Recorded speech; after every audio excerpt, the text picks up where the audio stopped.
Hi friends, आज हम भारतीय अर्थशास्त्र का एक बहुत इंपॉर्टेंट टॉपिक पढ़ेंगे। टॉपिक का नाम है हमारे खाद्य प्रबंधन, जिसे अंग्रेजी में कहते हैं फूड मैनेजमेंट। तो इसके बारे में काफी डिटेल से चर्चा करेंगे। आप हमारे साथ बने रहें ताकि आपको इसके बारे में जानकारी हो सके।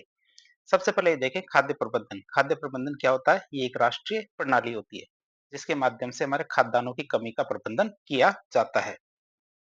बात करें तो इसका तात्पर्य क्या होता है? इसका तात्पर्य होता है अधिक उत्पादन वाले क्षेत्रों से खाद्यान्न को खरीद करके, ऐसे क्षेत्र जहां पे अधिक उत्पादन होता है वहां से खाद्यान्न को खरीद करके कमी वाले क्षेत्रों में रियायती कीमत पर, कमी वाले क्षेत्रों में रियायती मतलब कम कीमत पर वितरित करना होता है, ताकि हमारे देश में खाद्य सुरक्षा या फिर हमारी फूड सिक्योरिटी को सुरक्षित किया जा सके।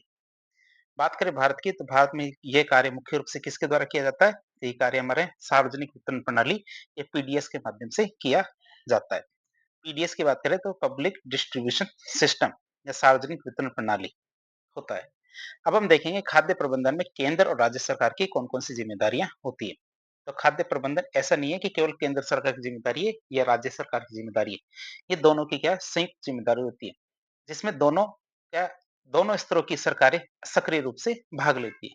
अब हम देखेंगे केंद्र सरकार की क्या जिम्मेदारियां हैं इसमें और राज्य सरकार की क्या जिम्मेदारियां हैं। केंद्र सरकार की बात करें तो केंद्र सरकार क्या करती है? जो हमारे खाद्यान्न होते हैं उनके लिए एमएसपी की घोषणा करती है और खाद्यान्नों की खरीद करती है। राज्य सरकार की क्या जिम्मेदारी है? ये राज्य में क्या खाद्यान्नों का वितरण करती है। ध्यान रखना, वितरण करने का काम राज्य सरकार का, एमएसपी की घोषणा और खरीदने का काम किसका? केंद्र सरकार। केंद्र सरकार क्या करती है? खाद्यान्नों को खरीद करने के बाद खाद्यान्नों को भंडारण करती है। किसके माध्यम से? एफसीआई के गोदामों के माध्यम से। साथ ही साथ परिवहन का सारा खर्चा भी हमारे केंद्र सरकार के द्वारा ही उठाया जाता है। राज्य सरकार क्या करती है? जो परिवहन होने के बाद राज्य सरकार को मिलता है, उसको उचित मूल्य की दुकानों के का नियमन के माध्यम से जनता को उपलब्ध कराती है। इनके माध्यम से फेयर प्राइस शॉप या उचित मूल्य की जो दुकानें होती है, ये राज्य सरकार के अंडर में आती है प्रत्येक पंचायत के अंदर। तो उनके माध्यम से जनता को उपलब्ध करवाती है। फिर बात करें हम तीसरा, राज्यों को खाद्यान्न का आवंटन, मतलब केंद्र सरकार ही तय करती है कौन से राज्य को खाद्यान्न का आवंटन किस प्रकार और कितना किया जाना है। राज्य सरकार की जिम्मेदारी की क्या आती है? राज्य सरकार ये करती है कि खाद्यान्न तो आ गया, तो इसके लिए जो लाभार्थी होंगे उनकी पहचान करना, साथ ही साथ राशन कार्ड बनाना और बांटना, ये काम हमारे राज्य सरकार के होते हैं। इस तरह हमने देखा केंद्र सरकार और राज्य सरकार की इसके मामले में अलग अलग जिम्मेदारियां होती है। अब हम देखेंगे भारत में खाद्य प्रबंधन का विकास किस प्रकार हुआ था। तो खाद्य प्रबंधन की प्रणाली समय के साथ विकसित हुई थी, जिसका उद्देश्य इसे अधिक लक्षित और प्रभावी बनाना रहा है। जैसे हमारी शुरुआत की बात करें, शुरुआत में आया था पीडीएस मतलब सार्वजनिक वितरण प्रणाली। इसकी शुरुआत की बात करें तो 2 अक्टूबर 1950 को हमारे पूर्व प्रधानमंत्री पंडित जवाहरलाल नेहरू के द्वारा ब्यावर अजमेर से इसकी शुरुआत की गई थी। कहां से? ब्यावर अजमेर से इसकी शुरुआत की गई थी। विशेषता की बात करें तो ये क्या है? एक सामान्य व्यवस्था थी जिसके तहत क्या सभी नागरिकों को कम कीमत पर खाद्यान्न सुरक्षा उपलब्ध कराई जाती थी। ये क्या थी? एक सामान्य व्यवस्था थी जिसके तहत सभी नागरिकों को कम कीमत पर खाद्यान्न सुरक्षा उपलब्ध कराई जाती थी। इसका वित्तीयन क्या केंद्र सरकार के द्वारा और क्रियान्वयन जिला प्रशासन के सहयोग से राज्य के द्वारा किया जाता था। ध्यान रखना, इसका वित्तीयन पूरा का पूरा पैसा तो केंद्र सरकार देती थी और इसको लागू करने का काम कौन करता था? जिला प्रशासन। किसकी सहायता से? राज्य की सहायता से करता था। अब ये प्रणाली कुछ पुरानी हुई, क्यों? क्योंकि इसमें क्या है? धांधलीबाजी या फिर गफलेबाजी होने लगी, कालाबाजारी होने लगी। इसको चेंज किया गया, चेंज करके इसका नाम रखा गया संशोधित सार्वजनिक वितरण प्रणाली, मतलब रिवाइज्ड पीडीएस। परिवर्तन की बात करें और ये क्यों हुआ? ये इसलिए हुआ क्योंकि पहले सारी की सारी पीडीएस की जिम्मेदारी किसको दी जाती थी? जिला प्रशासन को। लेकिन हमारे 1992 के अंदर जो हमारे पंचायती राजों को राज्य संस्थाएं थी, उनको संवैधानिक दर्जा दिया गया। तो ये दर्जा देने के बाद ये सारी जिम्मेदारी किसको दी गई? ये हमारे पंचायती राज संस्थानों को दी गई थी। तो वित्तीय वर्ष 1992-93 में पीडीएस का नाम संशोधित करके आरपीडीएस रखा गया, मतलब रिवाइज्ड पीडीएस।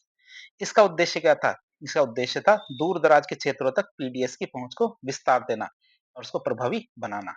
बात करें क्रियान्वयन की, तो पंचायती राज संस्थाओं को भी इसकी क्रियान्वयन की जिम्मेदारी दी गई। अर्थात अब क्या है? पंचायती राज संस्थाएं थी, उनको इसके अंदर शामिल किया गया। इसके तहत क्या होता है? ग्राम पंचायत गांव के किसी एक व्यक्ति को वितरण प्रणाली हेतु, मतलब जो हमारे खाद्यान्न है, चीजें हैं, इनको बांटने हेतु सार्वजनिक दुकान का आवंटन करती है। क्या होता है? प्रत्येक गांव के अंदर क्या है? एक व्यक्ति को ग्राम पंचायत क्या करती है? वितरण प्रणाली के लिए एक दुकान का आवंटन करती है, जिसके माध्यम से वह खाद्यान्न की चीजें जैसे हमारे दाल, गेहूं, चावल, चीनी और गैर खाद्यान्न की वस्तुएं जैसे हमारे केरोसिन, साबुन, कपड़ा, ऐसी चीज़ों का वितरण करता है। कौन? वह व्यक्ति जिसको दुकान अलॉट की गई है। तो ये थी हमारी कौन-सी रिवाइज़्ड पीडीएस या संशोधित पीडीएस। कब बदला नाम? 1992-93 में। लेकिन फिर भी इसके अंदर घपलेबाज़ी चलती रही।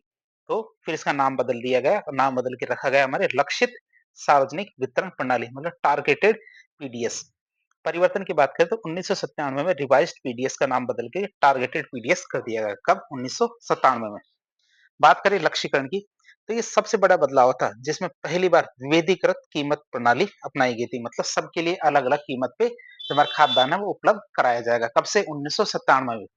उससे पहले क्या सभी को जो सब्सिडी वाला जो खाद्यान्न है वो उपलब्ध कराया जाता था। लेकिन 1997 के बाद में सबको अलग-अलग रेट से खाद्यान्न उपलब्ध कराया जाना शुरू किया गया। इसके लिए क्या किया गया? लोगों को बीपीएल और एपीएल 2 वर्गों में बाँट दिया गया। राज्य के द्वारा क्या किया गया? लोगों को बीपीएल और एपीएल 2 वर्गों में बाँट दिया गया।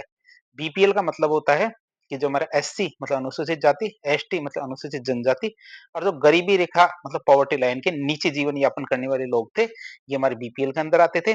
और एपीएल की बात करें तो गरीबी रेखा के ऊपर जीवन यापन करने वाले जो लोग हैं, वो एपीएल के अंतर्गत आते हैं। अब दोनों में कैसे अंतर है? जो बीपीएल होते थे, उनको लाल जो राशन कार्ड है वो दिया जाता था और उनको जो खाद्यान्न और सब चीजें होती थी, जो उचित मूल्य की दुकान है, वहां से कम कीमत में मिलती थी। और जो एपीएल होते थे, उनको नीला राशन कार्ड दिया जाता था और उनको सभी चीजें सामान्य मतलब जो मार्केट की प्राइस होती है, उस प्राइस पे चीजें दी जाती थी। किनको? एपीएल या नीला कार्ड वालों को। अब बात करें हमारे एक और चीज होती है इसके अंदर योजना का एक भाग है, भाग की बात करें वो है हमारा अंत्योदय अन्न योजना एएवाई। इसकी शुरुआत की गई 25 दिसंबर 2000 को। कब से? 25 दिसंबर 2000 को। बात करें इसकी तो यह भी हमारा टारगेटेड पीडीएस के तहत ही गरीबों में भी जो अत्यधिक गरीब है, गरीबों में भी कौन? जो अत्यधिक गरीब है, ऐसे लोगों को लक्षित करता है। लाभ की बात करें तो जो पात्र परिवार होंगे उनको 35 किलोग्राम अनाज हर महीने, जिसमें गेहूं तो 2 रुपए किलो, चावल 3 रुपए किलो उपलब्ध कराया जाएगा। कितना? 35 किलो अनाज उनके लिए जो गरीबों में भी अत्यंत गरीब है। ये योजना कब से शुरू हुई थी? 25 दिसंबर 2000 से ये योजना शुरू हुई थी, अंत्योदय अन्न योजना। फिर आता हमारा 2013 के अंदर राष्ट्रीय खाद्य सुरक्षा अधिनियम फूड सिक्योरिटी एक्ट 2013। बात करें ये कब से लागू रहा है? 5 जुलाई 2013 से इसको लागू किया गया। बात करें इसके अंदर क्या अधिकार दिया गया है? तो इसने क्या देश की लगभग 2/3 आबादी मतलब 67% जनसंख्या को भोजन का कानूनी अधिकार प्रदान किया है। क्या? भोजन का कानूनी अधिकार प्रदान किया है। अब ये क्या करता है? 75% ग्रामीण और 50% जो शहरी आबादी है उसको कवर करता है। अब बात करें इसकी तो इसके अंदर क्या-क्या मिलता है? इसमें रियायती दरों पे प्रति व्यक्ति को 5 किलो अनाज हर महीने देने का प्रावधान रखा गया है। हर व्यक्ति के हिसाब से 5 किलो अनाज हर महीने देने का प्रावधान किया गया है, जिसमें चावल तो 3 रुपए किलो, गेहूँ 2 रुपए किलो और जो मोटा अनाज होता है जैसे हमारा बाजरा, मक्का तो ऐसे जो मोटा अनाज होता है ये 1 रुपए किलो की दर से दिया जाता है। यदि ये चीजें खत्म हो जाए, चावल, गेहूँ, मोटा अनाज ये खत्म हो जाए, तो खाद्य सुरक्षा भत्ता दिया जाएगा। मतलब खाद्यान्न की आपूर्ति न होने पर पात्र जो व्यक्ति होंगे, उनको खाद्य सुरक्षा भत्ता दिया जाएगा मतलब वो इसके हकदार होंगे। फिर अंत्योदय अन्न योजना का समावेशन की बात करें तो अंत्योदय अन्न योजना के जो अति गरीब परिवार हैं, उनको भी इसमें शामिल किया गया है और उनको पहले की भांति 35 किलो अनाज प्रति परिवार मिलता रहेगा इसके अंतर्गत। इस एक्ट के अंदर क्या है महिलाओं के लिए अलग से प्रावधान किए गए हैं। जैसे एनएफएसए 2013 में महिलाओं और बच्चों के लिए विशेष रूप से प्रावधान किए गए हैं। क्या-क्या? जैसे राशन कार्ड के मुखिया की बात करें, तो राशन कार्ड पर 18 वर्ष या 18 वर्ष से अधिक उम्र की जो महिला है, उसको परिवार के मुखिया के तौर पे क्या है नामित किया जाता है। लेकिन यदि परिवार में कोई भी महिला 18 वर्ष या 18 वर्ष की से ऊपर की नहीं है, तो परिवार में या फिर परिवार में कोई महिला ही नहीं है, तो ऐसी स्थिति में क्या परिवार का सबसे वरिष्ठतम सदस्य होगा, वो मुखिया के तौर पर नामित होने का प्रावधान किया गया है। मतलब महिला होनी चाहिए 18 या 18 से ऊपर की। यदि महिला नहीं है 18 या 18 से ऊपर की, तो जो वरिष्ठतम सदस्य होगा वह मुखिया बन जाएगा। मातृत्व लाभ की बात करें, तो गर्भवती महिलाएं और स्तनपान कराने वाली माताएं होती हैं, उनको गर्भावस्था के दौरान और बच्चे के जन्म के 6 महीने बाद भोजन के अलावा कम से कम 6,000 रुपए मातृत्व लाभ के रूप में दिए जाएंगे। अब हम देखेंगे सार्वजनिक रूप से पीडीएस तो दिया जाता है, पीडीएस दिया जा रहा है, लेकिन इसके अंदर बहुत सारी दिक्कतें आती है। दिक्कतों की बात करें तो इसकी प्रमुख चुनौतियां क्या-क्या है? तो पीडीएस प्रणाली में लीकेज, भ्रष्टाचार और अकुशलता इसकी प्रभावशीलता को कम करती है। जैसे पहला जो इसकी कमी की बात करें वो क्या है? गलत लक्ष्यीकरण और लीकेज। उसकी बात करें तो बीपीएल की सही रूप से पहचान ही नहीं हो पाती। जो वास्तविक गरीब है, बीपीएल है, ऐसे परिवार की पहचान में त्रुटियाँ होती है, जिससे या तो वे योजना से बाहर हो जाते हैं, जो असली है, वो तो बाहर हो जाते हैं और जो गैर पात्र लोग हैं, मतलब जो बीपीएल नहीं है, एपीएल है, वो इन योजनाओं का लाभ ले जाते हैं। जिस मतलब इंक्लूजन एरर और एक्सक्लूजन एरर, ये दोनों चीजें हो जाती है, जिससे क्या सब्सिडी लीकेज की समस्या उत्पन्न होती है। फिर फर्जी बीपीएल कार्ड बनवाना, बड़ी संख्या में नकली मतलब फेक और जाली राशन कार्ड जारी किए गए थे, जिनके माध्यम से क्या सरकारी खाद्यान्न का बड़े पैमाने पर दुरुपयोग किया गया था। तो उनके नाम पे क्या राशन उठा लिया जाता था। तो भ्रष्टाचार और कालाबाजारी की बात करें तो गरीबों के खाद्यान्न की कालाबाजारी की जाती थी। जो उचित मूल्य की दुकान थी, एफपीएस के जो डीलर होते थे, इनके द्वारा आवंटित खाद्यान्न को अवैध रूप से खुले बाजार में ऊंचे ऊंचे दामों पे बेच दिया जाता था। फिर बात करें उचित मूल्य की दुकानों पर भ्रष्टाचार, तो डीलरों के द्वारा वजन और माप में हेरा फेरी करके या फिर हमारे लाभार्थियों को उनको पूरा हिस्सा न दे करके जो हमारी भ्रष्टाचार हो रहा था। बात करें हमारे प्रशासनिक रूप से भ्रष्टाचार की, प्रशासनिक रूप से भ्रष्टाचार की बात करें तो केंद्रीय खरीद से लेकर राज्य के गोदामों तक, क्या केंद्रीय खरीद से लेकर राज्य के गोदामों तक खाद्यान्न की आवाजाही में प्रशासनिक स्तर पर भी बहुत सारी अनियमितताएं देखी गई है। समस्याओं की बात करें, हमारे भंडारण परिवहन की समस्या की बात करें तो एफसीआई के जो गोदाम है, उनके भंडारण की क्षमता कितनी है? अपर्याप्त है। जब हमारे एफसीआई के गोदामों की भंडारण क्षमता पर्याप्त नहीं है, जिसके कारण खाद्यान्न क्या खुले में ही पड़ा रहता है और यह नमी, कीट, चूहे, इनकी वजह से खाद्यान्न खराब हो जाता है। फिर परिवहन के दौरान चोरी, तो खाद्यान्न के परिवहन के दौरान बड़े पैमाने पर चोरी या फिर लीकेज की समस्या होती है। फिर गुणवत्ता के मुद्दे की बात करें तो घटिया स्तर के खाद्यान्न का वितरण किया जाता है, मतलब लाभार्थियों को कभी कभी नमी वाला या फिर घटिया स्तर का जो खाद्यान्न वितरित किया जाता है, जो उनके पोषण और स्वास्थ्य मानकों को भी प्रभावित करता है। ये हमारी कुछ कमियां हैं पीडीएस की। अब ऐसा नहीं है कि कमियां ही हैं, कमियों को हम दूर भी कर सकते हैं। जैसे पीडीएस की समस्याओं का समाधान कैसे कर सकते हैं, इसका प्रभावी समाधान होता है हमारे तकनीकी हस्तक्षेप से। बात करें तो इन चुनौतियों का समाधान करने के लिए भारत सरकार ने प्रौद्योगिकी और आधुनिकीकरण पे जोर दिया है। जैसे पहला उपाय है हमारे डिजिटल पहचान और प्रमाणीकरण, तो डिजिटल राशन कार्ड और आधार लिंकिंग की बात करें तो डिजिटल राशन कार्ड जारी किए गए और उन्हें लाभार्थी के आधार कार्ड नंबर से जोड़ा गया है, आधार कार्ड के नंबर से जोड़ा गया है। इससे क्या होगा, फर्जी कार्डों का उन्मूलन होगा और लक्षित वितरण सुनिश्चित होगा। फिर पारदर्शी परिवहन की बात करें तो जीपीएस वाहन सक्षम का प्रयोग करेंगे, मतलब परिवहन के दौरान चोरी या फिर डायवर्जन करते हैं, उनको रोकने के लिए ट्रकों में जीपीएस सक्षम ट्रैकिंग सिस्टम लगाए गए हैं, जिससे आपूर्ति की निगरानी वास्तविक समय में की जा सकेगी कि ट्रक इधर से उधर तो नहीं गया कहीं। फिर वितरण में पारदर्शिता की बात करें तो एसएमएस के द्वारा सूचित करना, उचित मूल्य की दुकानों के खुलने का समय, स्टॉक की उपलब्धता, खाद्यान्न में के आने की सूचना एसएमएस के माध्यम से क्या लाभार्थियों को सूचित की जाती है, जिससे पारदर्शिता बढ़ती है। फिर ईपीओएस मशीन की बात करें तो दुकानों पर इलेक्ट्रॉनिक पॉइंट ऑफ सेल उपकरणों का उपयोग किया जाता है, जहां पे क्या बायोमेट्रिक प्रमाणीकरण के बाद ही राशन जारी किया जाता है। तो वितरण में भी पारदर्शिता लाई जा रही।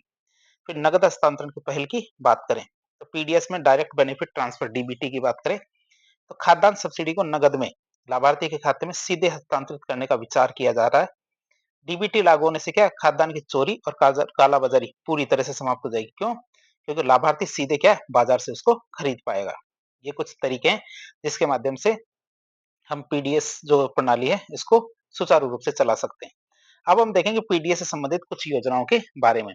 एक योजना हमारे ई सार्वजनिक वितरण प्रणाली ईपीडीएस, बात करें पूरा नाम इलेक्ट्रॉनिक पब्लिक डिस्ट्रीब्यूशन सिस्टम, ये इलेक्ट्रॉनिक सार्वजनिक वितरण प्रणाली कब शुरू हुई थी? ये हमारे 2013 में शुरू की गई थी। इसके शुरू करने का उद्देश्य क्या था कि पीडीएस की पूरी प्रक्रिया जिसमें खाद्यान्न का आवंटन है, भंडारण, परिवहन, उचित मूल्य की दुकानों पर वितरण, ये सारे काम इसमें शामिल किए गए। इन सबको क्या है, प्रौद्योगिकी का उपयोग करके सुव्यवस्थित करना। कैसे? ई पीडीएस के माध्यम से। अब बात करें इसके अंदर क्या क्या होगा, मतलब इसके प्रमुख घटक और उससे क्या क्या फायदा होगा उसकी बात करें तो ईपीडीएस के तहत बहुत सारे कार्य किए जाएंगे जो हमारे भ्रष्टाचार और लीकेज को कम करने में सहायक सिद्ध हुए हैं। जैसे पहला काम किया गया कंप्यूटरीकरण और डेटाबेस का निर्माण, तो राज्य के द्वारा पीडीएस की को पूरी तरह से कंप्यूटरीकृत कर दिया गया है। क्या? राज्यों के द्वारा पीडीएस को पूरी तरह से कंप्यूटरीकृत कर दिया गया है। लाभार्थी के डिजिटल राशन कार्ड बनाए गए हैं और एक केंद्रीय ऑनलाइन डेटाबेस में उसको इकट्ठा या संग्रहित किया गया है।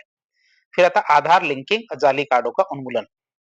आधार लिंकिंग और जाली कार्डों का उन्मूलन की बात करें तो राशन कार्डों को लाभार्थी के आधार कार्ड से जोड़ा गया है। इससे क्या लाभ होगा?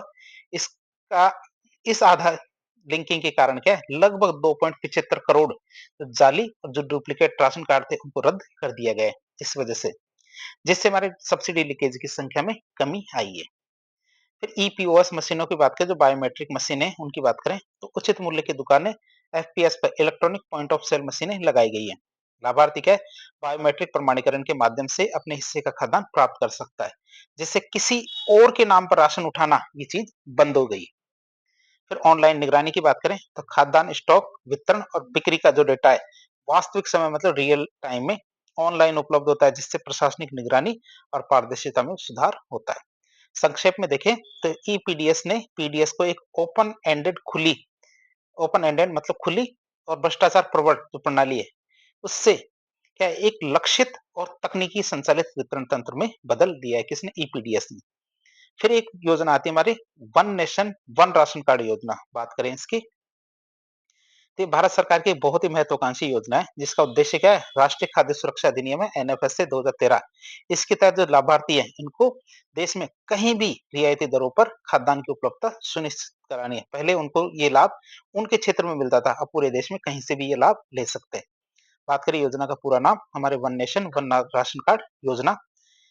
फिर हिंदी में देखें तो एक राष्ट्र एक राशन कार्ड लागू कब से हुआ, ये बजट 2020-21 में इसे पूरे भारत में लागू कर दिया गया था। उद्देश्य की बात करें तो राशन कार्ड की राष्ट्रीय स्तर पर पोर्टेबिलिटी को सुनिश्चित करना, यानी कि लाभार्थी देश के किसी भी राज्य या फिर केंद्र शासित प्रदेश में अपना राशन प्राप्त कर सकते हैं। बात करें आधारभूत प्रणाली की तो ये योजना क्या है सार्वजनिक वितरण प्रणाली के जो एकीकृत प्रबंधन है आईएमपीडीएस इस नेटवर्क के तहत काम करती है। किसके तहत काम करती है, आईएमपीडीएस के तहत काम करती है। अब बात करें इसकी कार्यप्रणाली और लाभ के बारे में तो ये राष्ट्रीय पोर्टेबिलिटी है, मतलब एक ही राशन कार्ड है तो लाभार्थी को पूरे भारत के लिए एक ही राशन कार्ड जारी किया जाता है। बात करें एक ऐप है, ऐप का नाम है मेरा राशन ऐप। तो इस सुविधा के माध्यम से लाभार्थी देश के किसी भी सार्वजनिक वितरण केंद्र जो पब्लिक डिस्ट्रीब्यूशन सेंटर है वहां पे जाके अपने हिस्से का राशन प्राप्त कर सकता है। बात करें तकनीकी आवश्यकताओं की तो इसके लिए क्या है आधार लिंकिंग कराना बहुत जरूरी है। तो योजना का लाभ लेने के लिए लाभार्थी के राशन कार्ड का आधार से लिंक होना बहुत ज्यादा जरूरी है। तो ईपीओएस की बात करें तो सार्वजनिक वितरण केंद्र पर लाभार्थी क्या इलेक्ट्रॉनिक पॉइंट ऑफ सेल जो मशीन है उस पर आधार प्रमाणीकरण मतलब आधार ऑथेंटिकेशन के बाद ही क्या है इस सुविधा का लाभ ले पाएगा। ईपीओएस का मतलब इलेक्ट्रॉनिक पॉइंट ऑफ सेल जो मशीन है उस पर जब आधार प्रमाणीकरण होगा तभी वह जो इसका लाभ ले पाएगा। मुख्य रूप से लाभार्थियों की बात करें तो इस योजना का सबसे बड़ा लाभ क्या है, जो हमारे प्रवासी मजदूर है माइग्रेंट लेबर्स है जो हमारे एक राज्य से दूसरे राज्य में मजदूरी करने के लिए जाते हैं उनको सबसे ज्यादा इससे लाभ हुआ है। जो हमारे रोजगार या किसी अन्य कारण से एक राज्य से दूसरे राज्य में चले जाते हैं उन्हें अब अपने गृह राज्य के जो राशन कार्ड के साथ नए राज्य में सब्सिडी वाला खाद्यान्न मिल जाता है। निष्कर्ष के रूप में देखें तो one nation one ration card PDS को आधुनिक पारदर्शी और भ्रष्टाचार मुक्त बनाने की दिशा में एक बहुत ही बड़ा क्रांतिकारी कदम है, जिसने क्या लाभार्थियों को वन नेशन वन एंटाइटलमेंट की सुविधा प्रदान की है। दो योजनाएं हमने देख ली। अब one nation one ration card योजना को लागू करने के लिए कौन कार्य कर रहा है, ये हमारे पीडीएस का एकीकृत प्रबंधन मतलब आईएमपीडीएस कार्य कर रहा है। इसके बारे में भी जानकारी ले लेते हैं। ये भी एक प्रकार की योजना है। आईएमपीडीएस क्या है, एक तकनीकी आधारभूत संरचना होती है जो भारत में one nation one ration card योजना को कार्यान्वित करने में मदद करती है। इसका प्राथमिक उद्देश्य क्या है, इसका प्राथमिक उद्देश्य पीडीएस नेटवर्क को राष्ट्रीय स्तर पर एकीकृत करके लाभार्थी को सुचारू और पारदर्शी सेवाएं प्रदान करना है। बात करें आईएमपीडीएस की तो इसका पूरा नाम और उद्देश्य की पूरा नाम हमारा इंटीग्रेटेड मैनेजमेंट ऑफ पीडीएस मतलब पब्लिक डिस्ट्रीब्यूशन सिस्टम। हिंदी में देखें तो सार्वजनिक वितरण प्रणाली का एकीकृत प्रबंधन इसका हिंदी में नाम हुआ। इसका मुख्य उद्देश्य क्या है, मुख्य उद्देश्य की बात करें तो पीडीएस नेटवर्क को राष्ट्रीय स्तर पर पोर्टेबिलिटी प्रदान करने के लिए एक केंद्रीय नेटवर्क मतलब सेंट्रल नेटवर्क या फिर और डेटा सेंटर या डेटा भंडार स्थापित करना है। फिर आईएमपीडीएस के कार्य और घटकों की बात करें तो आईएमपीडीएस क्या है, एक राष्ट्रीय स्तर का नेटवर्क स्थापित करता है। आईएमपीडीएस क्या करता है, एक राष्ट्रीय स्तर का नेटवर्क स्थापित करता है जो सभी राज्यों और केंद्र शासित प्रदेशों की जो पीडीएस प्रणाली है इनको जोड़ता है। बात करें इसकी, इसके मुख्य रूप से 3 घटक है। पहला घटक आता है हमारा राष्ट्रीय पोर्टेबिलिटी मतलब नेशनल पोर्टेबिलिटी की बात करें तो आईएमपीडीएस का सबसे महत्वपूर्ण काम है one nation one ration card को सफलतापूर्वक लागू करना। जो हमारा one nation one ration card योजना है इसको सफलतापूर्वक लागू करना। और ये क्या करता है, ये सुनिश्चित करता है कि जो एनएफएसए का कोई भी लाभार्थी किसी भी राज्य या जिले की उचित मूल्य की दुकान से, मतलब एफपीएस की दुकान से आधार प्रमाणीकरण के माध्यम से अपना खाद्यान्न प्राप्त कर सके, चाहे उसका राशन कार्ड कहीं भी जारी किया गया हो। दूसरा इसका घटक आता है हमारे केंद्रीय data centre, central data repository की बात करें तो आईएमपीडीएस एक केंद्रीकृत ऑनलाइन डेटाबेस बनाता है। इस भंडार में क्या देश के सभी राज्यों के सभी पात्र लाभार्थी के सभी पात्र लाभार्थी के राशन कार्ड और आधार लिंक्ड डेटा को एक साथ संग्रहित किया जाता है। ये डेटाबेस क्या करता है, वास्तविक समय मतलब रियल टाइम में पीडीएस लेन-देन की ट्रैक करने में मदद करता है कि वास्तव में कहाँ कहाँ अनाज कितना बटा, कहाँ-कहाँ कितना-कितना आया। मतलब सभी लेन-देन की क्या ट्रैक करने में ये मदद करता है। तीसरा घटक आता है हमारा केंद्रीय निगरानी प्रणाली मतलब सेंट्रल मॉनिटरिंग सिस्टम। तो ये प्रणाली क्या है, राष्ट्रीय स्तर पर पीडीएस के संचालन की निगरानी को सरल बनाता है। ये क्या करता है, केंद्र सरकार को खाद्यान्न की उपलब्धता, वितरण की स्थिति और ईपीओएस मतलब इलेक्ट्रॉनिक पॉइंट ऑफ सेल उपकरणों पर होने वाले जो लेन-देन है, उन पर केंद्रीय नियंत्रण और पारदर्शिता बनाए रखने में सक्षम बनाता है। अब हम देखें आईएमपीडीएस के, जो हमने घटक तो देख लिए, अब आईएमपीडीएस का महत्व देख लेते हैं। आईएमपीडीएस ने पीडीएस प्रणाली में बहुत सारे सुधार किए, जैसे सरलता, सुगमता। तो इसने क्या लाभार्थियों, खासकर देखें तो प्रवासी श्रमिकों के लिए राशन प्राप्त करने की प्रक्रिया को और भी ज्यादा सरल बना दिया है। फिर लीकेज और भ्रष्टाचार में कमी की बात करें तो केंद्रीय निगरानी और ईपीओएस के माध्यम से होने वाले जो लेन देन है, इसकी लाइव ट्रैकिंग से क्या होता है, खाद्यान्न की जो कालाबाजारी और विचलन है, इसको प्रभावी ढंग से नियंत्रित किया जाता है। मानकीकरण की बात करें तो इसने क्या किया, राज्य की जो विभिन्न जो पीडीएस प्रणालियां हैं, इनको साझा तकनीकी मानक पर लाकर राष्ट्रीय मानकीकरण को सुनिश्चित किया है। तो इस तरह एक लेक्चर के जरिए हमने जो सार्वजनिक वितरण प्रणाली है, या फिर जिसे खाद्यान्न मैनेजमेंट या फूड मैनेजमेंट कह सकते हैं, खाद्यान्न प्रबंधन, उस टॉपिक को काफी डिटेल से जानने की कोशिश की। तो इस प्रकार के इन्फॉर्मेटिव वीडियो देखने के लिए हमारे चैनल से जुड़े। वीडियो पसंद आता है तो वीडियो को लाइक करें, चैनल को सब्सक्राइब करें, अपने दोस्तों के साथ शेयर करें। धन्यवाद।